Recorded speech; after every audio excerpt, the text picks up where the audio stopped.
সবাইকে স্বাগত জানাচ্ছি। প্রতিবারের মতো নতুন নতুন যদি বিভিন্ন দর্শনীয় স্থান নিয়ে আপনাদের সামনে আসি, আজকে যে নতুন দর্শনীয় স্থানটা নিয়ে আসছি তা হচ্ছে মুরুলিতে জোড়া শিব মন্দির। এটা যশোর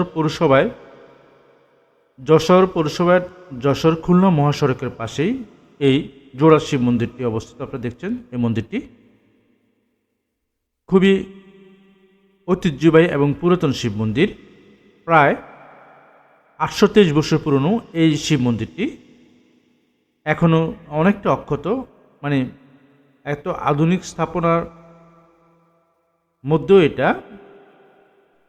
এখনও কোনো ভেঙে পড়ে নাই। প্রায় 823 বছর, 25-24 বছর মতো বয়স একটা এই মন্দিরটির। যশোর পৌরসভার অন্তর্গত মুরুলিতে যশোর জেলা মহাসড়কের পাশে অবস্থিত এই ঐতিহ্য জোড়া শিব মন্দির। সেন রাজবংশের সর্বশেষ রাজা ছিলেন লক্ষণ সেন। তিনি শিব ভক্তের পরায়ণ নিপীড়িত ছিলেন। রাজা লক্ষণ সেন বাংলা প্রত্যন্ত অঞ্চলে বহু শিব মন্দির প্রতিষ্ঠিত করেন, তার মধ্যে এটাও একটা। এর মধ্যে যশোরের জেলায় মুরালি গ্রামে জোড়া শিব মন্দির দুইটি খুবই মনোমুগ্ধকর। রাজা লক্ষণ সেন শিব ভক্তদের প্রজাদের জন্য ভৈরব নদের পশ্চিম তীরে 1189 খ্রিস্টাব্দে পাশাপাশি এই দুটি মন্দির প্রতিষ্ঠিত করেন। মন্দির বেদির উপর স্থাপন করা হয় যুগ শাসনের উদ্দিষ্ট প্রস্তুত নির্মিত এই শিব মূর্তিটি।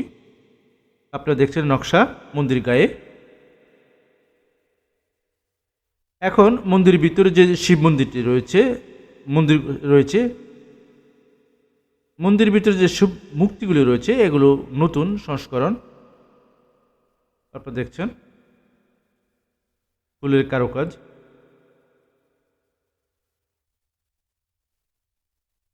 যদিও বর্তমানে অনেকটা টাইলস করছে, এগুলো আধুনিক। এটা হচ্ছে সবচেয়ে পুরনো এই শিব মূর্তিটি, এটা হচ্ছে পুরাতনটা।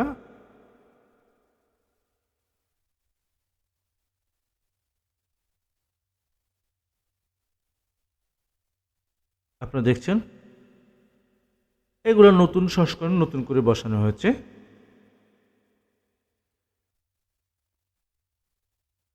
বাংলাদেশের অসংখ্য প্রত্নতাত্ত্বিক তালিকাভুক্ত, এটা যদিও প্রত্নতাত্ত্বিক তালিকাভুক্ত নয়, কিন্তু অসংখ্য প্রত্নতাত্ত্বিক তালিকাভুক্ত স্থাপনা রয়েছে, মন্দির রয়েছে, মসজিদ রয়েছে, গির্জা রয়েছে।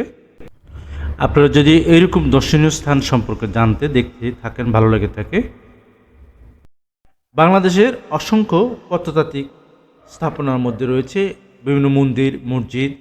এগুলো আপনার দর্শন স্থান হিসেবে দেখতে পারেন। আপনার জেলার দর্শনীয় স্থান হিসেবে আপনি এটা দেখে আসতে পারেন।